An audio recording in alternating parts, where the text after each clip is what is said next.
बच्चों देखिए, आज हम √2 को इरेशनल प्रूफ करेंगे। तो हमारा क्वेश्चन क्या है? To prove that √2 is an irrational number. तो देखिए, इसको √2 को इरेशनल नंबर कैसे प्रूफ करते हैं, आइए इसको समझते हैं। तो देखिए, इसके सॉल्यूशन को देखते हैं। तो देखिए, हम क्या करेंगे, सबसे पहले √2 को रेशनल एज्यूम करेंगे। ठीक है, तो क्या लिखेंगे? Let us assume that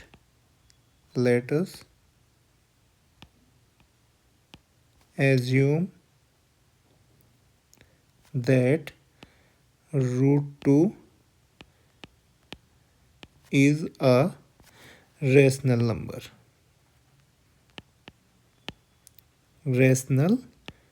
number। ठीक है, तो देखिए, हमें इसको प्रूफ क्या करना है? Irrational number. लेकिन हमने √2 को कैसा एज्यूम किया है? Rational number. ठीक है, और अगर ये रेशनल नंबर है तो क्या होगा? ये P/Q की फॉर्म में लिखा जा सकता है। ठीक है, तो हम क्या लिख सकते हैं? अगर √2 रेशनल नंबर है then there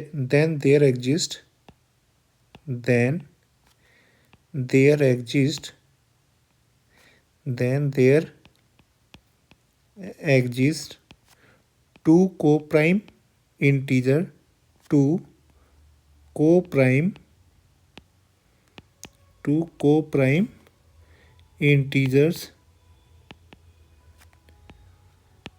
integers A and B such that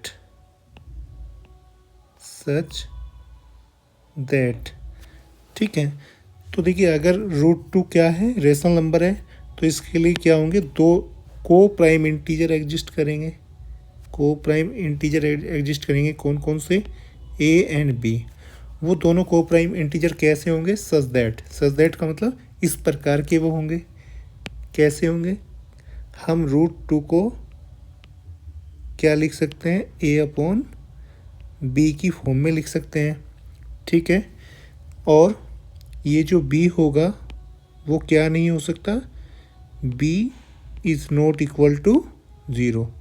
तो ये B 0 के इक्वल नहीं हो सकता है। ठीक है, अब देखिए, इस 2 के नीचे, √2 के नीचे हम 1 ले सकते हैं। अब क्रॉस मल्टीप्लाई करेंगे, तो क्रॉस मल्टीप्लाई करके क्या लिख सकते हैं? A की क्रॉस मल्टीप्लाई 1 में करेंगे तो A आ जाएगा, और B की क्रॉस मल्टीप्लाई √2 में करेंगे तो क्या आ जाएगा? √2 मल्टीप्लाई बाई B। ठीक है, अब क्या करेंगे? दोनों साइड का स्क्वायर करेंगे। तो स्क्वायरिंग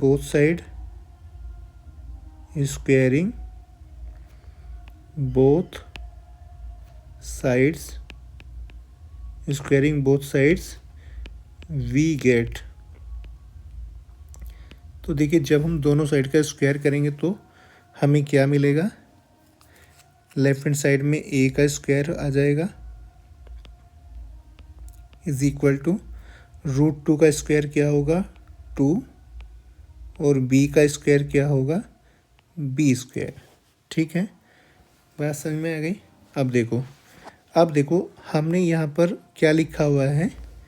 देखिए, A² के क्या लिखे हुए हैं हमने? ये फैक्टर। तो A² के फैक्टर क्या क्या हैं? 2 एंड B²। तो 2 एंड B² क्या हैं? ये A² के फैक्टर। तो अगर ये A² के फैक्टर हैं तो हम क्या कह सकते हैं? ये जो 2 है, ये 2 क्या है? A² का फैक्टर है। ठीक है, तो हम क्या कह सकते हैं? 2 डिवाइड्स A²। ये जो 2 है ये A² को डिवाइड कर सकता है, क्योंकि ये A² का क्या है? फैक्टर है। तो हम क्या लिखेंगे यहाँ पर? It implies that 2 divides A²। ठीक है, ये जो 2 है ये A² को डिवाइड कर सकता है। अगर ये 2 A² को डिवाइड कर सकता है तब तो ये 2 A को भी डिवाइड कर सकता है। It implies that 2 divides A also. तो ये जो 2 है ये ए को भी डिवाइड कर सकता है। इसे हम क्या लिख सकते हैं, देखिए इसे तो हम इक्वेशन नंबर 1 लिख सकते हैं और इसको क्या लिख सकते हैं, स्टेटमेंट नंबर 2। देखिए ये इक्वेशन तो नहीं है, स्टेटमेंट है। अब देखिए स्टेटमेंट नंबर 2 को देखिए, इसमें क्या कहा गया है, 2 डिवाइड्स ए। ये जो 2 है ए को डिवाइड कर सकता है, इसका मतलब ये 2 क्या होगा, ए का फैक्टर होगा। अगर ये 2 ए को डिवाइड कर सकता है तो इसका मतलब ये 2 क्या है, ए का फैक्टर है। ठीक है, तो हम ए के फैक्टर कैसे लिख सकते हैं, तो देखिए लेट, अब देखिए हम यहाँ पर ए के फैक्टर लिखेंगे, तो ए के फैक्टर को कैसे लिख सकते हैं, ए इज इक्वल टू 2। देखिए एक फैक्टर तो ए का 2 है और बाकी क्या होगा वो हमें पता नहीं, तो हम उसको क्या लिख सकते हैं, सी, 2 इंटू सी। तो ये हमने क्या लिख दिया यहाँ पर, ए के फैक्टर। अब ये सी क्या है, तो ये सी हमने यहाँ पर क्या लिया है, इंटीजर। तो देखो, तो वेयर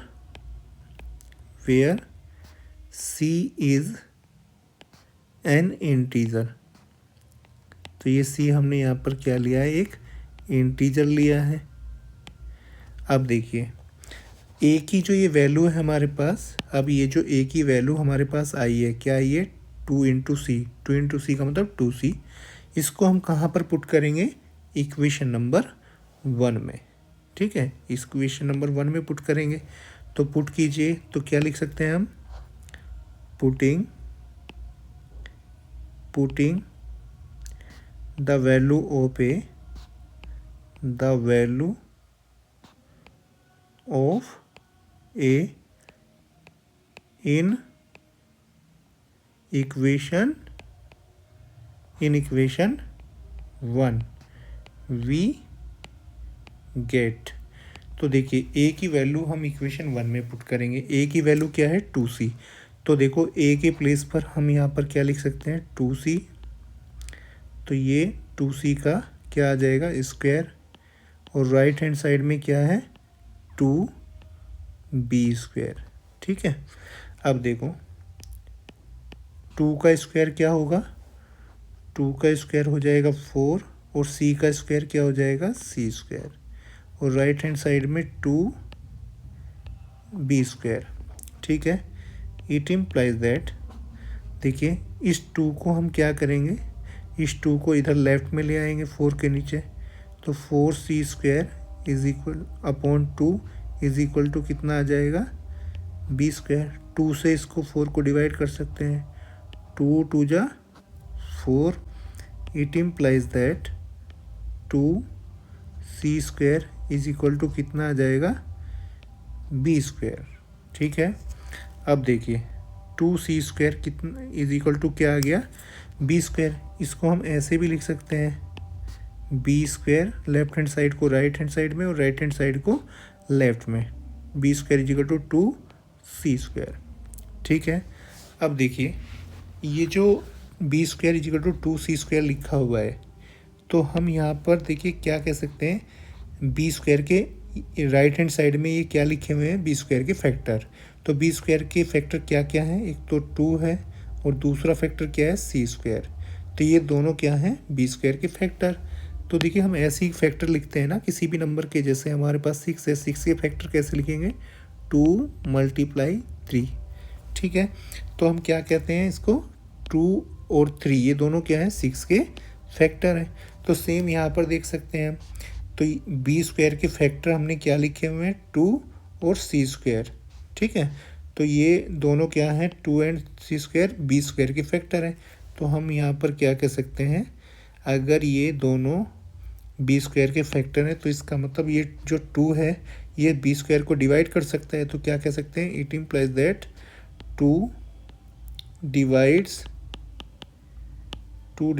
b स्क्वायर। तो ये जो 2 है ये b स्क्वायर को डिवाइड कर सकता है। इट इम्प्लाइज दैट अगर ये 2 b स्क्वायर को डिवाइड कर सकता है तो फिर ये b को भी डिवाइड कर सकता है। It implies that 2 divides b also. तो ये जो 2 है ये b को भी डिवाइड कर सकता है। तो इसे हम स्टेटमेंट नंबर 3 लिख सकते हैं। From statement 2 and 3 we find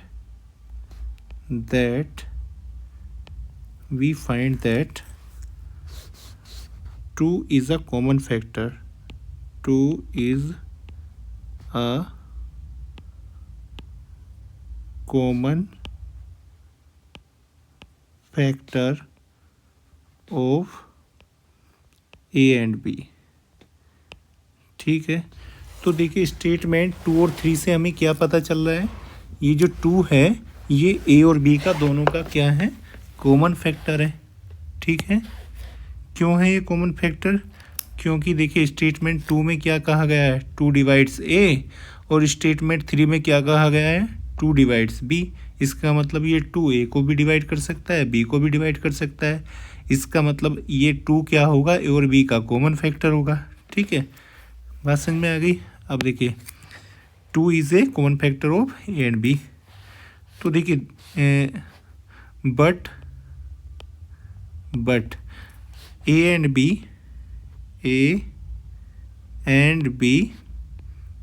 are co-prime integer, but A and B are co-prime integers। लेकिन हमने A और B को तो co-prime integer लिया हुआ है।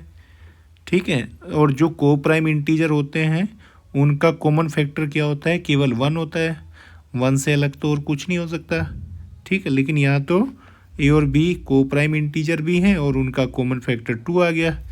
तो ये जो कॉमन फैक्टर 2 आया, ये क्यों आया है, ये हमारे गलत एजम्पशन से आया है। ये जो हमने √2 को एज्यूम किया था रेशनल नंबर, ये हमने गलत एज्यूम किया था। ठीक है, तो हम क्या लिख सकते हैं, तो देखिए but A and B are coprime integer, this contradiction arises, दिस contradiction arises due to our wrong assumption, due to our wrong assumption। ये जो कॉन्ट्राडिक्शन यहाँ पर आया है, ये किस वजह से आया है, हमारे रॉन्ग अजम्पशन की वजह से आया है। तो हम क्या कर सकते हैं, therefore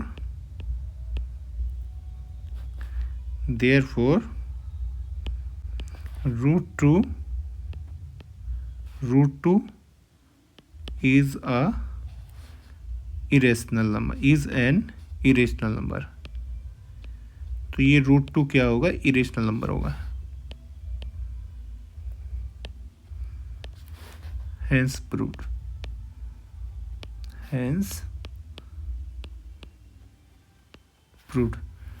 ठीक है।